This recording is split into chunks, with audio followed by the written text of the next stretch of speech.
So here we are, the final four breweries in the 2012 Brewmaniacs BEERacketology. Coming out of the quick and dirty region is Surly Brewing, home of Furious, Abrasive Ale, Wet, Darkness, their anniversary beers, and some others. For the final four here, we decided that each person would take the brewery coming out of their region and talk about their favorite beer or a couple of favorite beers. Well, in my case, my favorite beer from Surly isn't being brewed right now. It's only available in October, and that happens to be Surly Wet. If I still had a Surly Wet here in April, this would taste awful, so I'm glad I don't, and I wouldn't want to ruin that for anybody. I do have a review of Surly Wet on Brewmaniacs that I'll link to down in the article itself, but so that would have been my choice. With that in mind, I'm decided to go with a double-decker with Furious and Abrasive Ale. I also just wanted to show some of the other offerings that Surly has. Most people know about their Darkness, so we've got this year's Darkness, last year's Darkness. They've got a Smoked Baltic Porter that is called Smoke. And then last year's Anniversary Ale was 5, and this is a sour. All of these seasonal beers from Surly are exceptional. Very tasty. So with that in mind, I'm going to go ahead and open both of these guys. So Furious is their American IPA.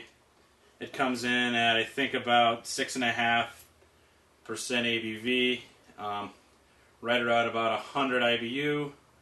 They use quite a bit different hops in this one. They've got Simcoe, I know, they got Warrior, and then an Amarillo and another one in there. It's a really piney, citrusy beer. So a lot of that coming at you on the front part of the nose. Bitter, but very, very tasty for an IPA. I'll let that sit while I open the Abrasive. Abrasive Ale, this is their double IPA. I guess some people call it the double oat IPA. This guy comes in around, I think, 8 or 9 ABV. It's closer to 120 IBUs. And this guy, they throw in Citra hops and Warrior as well, I believe. This guy's brewed the beginning part of the year. They stopped brewing it in March, so it's not as fresh as I'd like it to be, but I've been saving a couple on these just because I like it so much. So this is, right there is the Surly Abrasive. It used to be called DVDA or 16 grit back in the day. This beer is really tasty. I sent a couple of these out to Washington and some other places to the U.S. to some of my friends, and they too agreed that it's a really good beer. I mean, if you go on Beer Advocate or read beer, they like it as well. So, yeah, it's the Citra hops in there are awesome. I really like them a lot. Assuming they still put them in there, that's what I'm tasting, because it tastes a lot like the front end of Wet, which this past year, Surly went 100% Citra hops in that and got rid of the Simcoe they were putting in it as well. So that really helps out in that beer quite a bit. Furious is pretty drinkable. I'm not gonna go out there and say it's a session beer because it's 6.5 and it's pretty bitter. But for I would call Furious their flagship beer. Excuse me, going through puberty here. Don't worry. Eventually, I'll be able to talk normally in a couple weeks. But that one's going to be a lot different than the Abrasive. It's not as strong, obviously. It's a lower ABV. It's more drinkable than the Abrasive. However, if I have to pick between the two of them, if it's this time of the year, I go for the Abrasive. But normally, if you're out in Minnesota, you can get Furious on tap pretty much anywhere in the cities, the Twin Cities that is. And then when you get down to Rochester, Mankato, Owatonna areas, St. Cloud, they've all got Surly on tap, and Furious is always a really good go-to beer for the Furious. Is a really good go-to beer for Surly. Abrasive, they have it on tap in season up in the cities. Not going to find it too many places elsewhere. Overall, Surly is a pretty young brewery. It's only about 5 or 6 years old, and there's some good and bad about it. I buy a lot of Surly when it comes to the seasonals because I love them a lot. I usually have Furious in my refrigerator all the time. I like their bender. Their bender is really good. It's a nice oatmeal brown, and then they have their coffee bender, which is a coffee version of their bender, and then they've got their Cynic Ale, which I don't like at all. I don't think it's a very good beer overall. They try to get into the saison approach with it. I don't think it makes it quite there.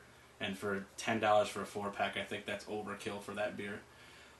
Furious, on the other hand, $11 for a 4-pack, you can get away with that. Abrasive, you're looking at closer to the $16 for a 4-pack, so that gets a little pricey. But I think $4 for that beer isn't too bad overall.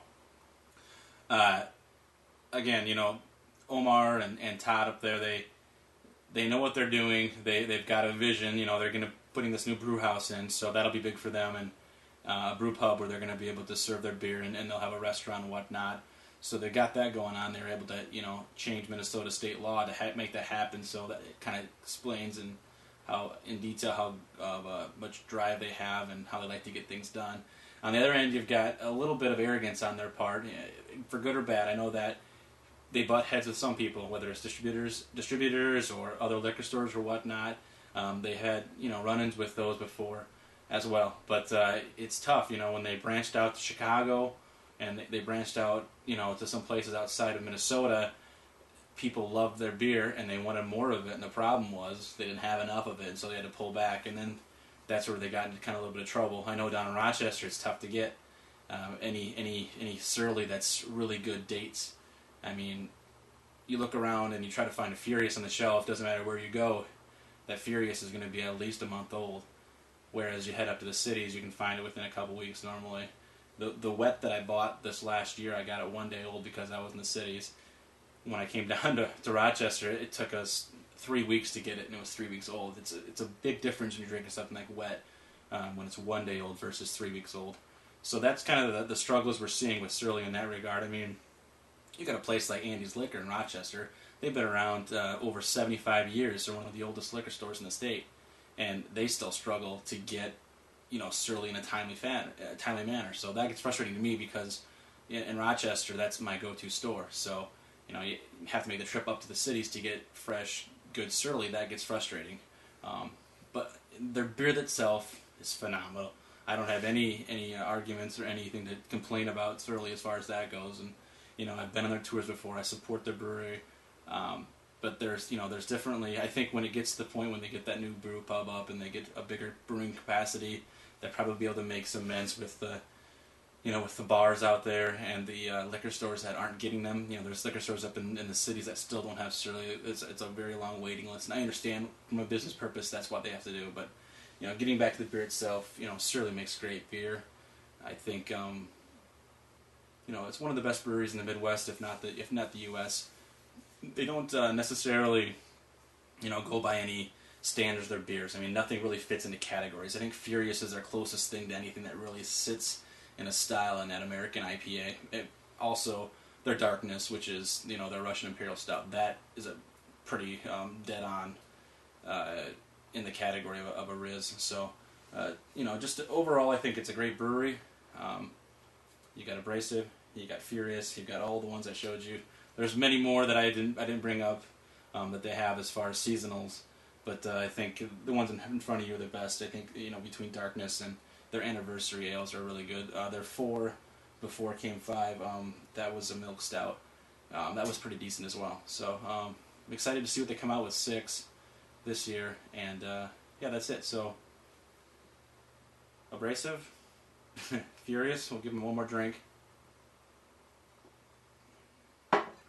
And again, it's not fair to the Furious to drink the Abrasive side by side because it's, in my opinion, the better beer. It just smells better, it tastes better, and it's just it's got more to it. So yeah, it's just a better beer overall. I think you're probably not going to be able to find it in the cities anymore. However, if you're in Rochester or some of the outlying stores, I still know they have that on the shelf. It's going to be a little older. It's probably going to have some February dates on it, so it's going to be a couple months old. But I think Abrasive, for the most part, holds up pretty well. Wet, I wouldn't recommend too much drinking after it's been brewed, but or it's been canned. But the Abrasive, if you can find it in the next couple weeks, I'd think give it a try if you haven't had it yet and you live in the area. So that's it. Cheers. Thanks for visiting the blog, and don't forget to vote down there. All right. Thanks. Bye.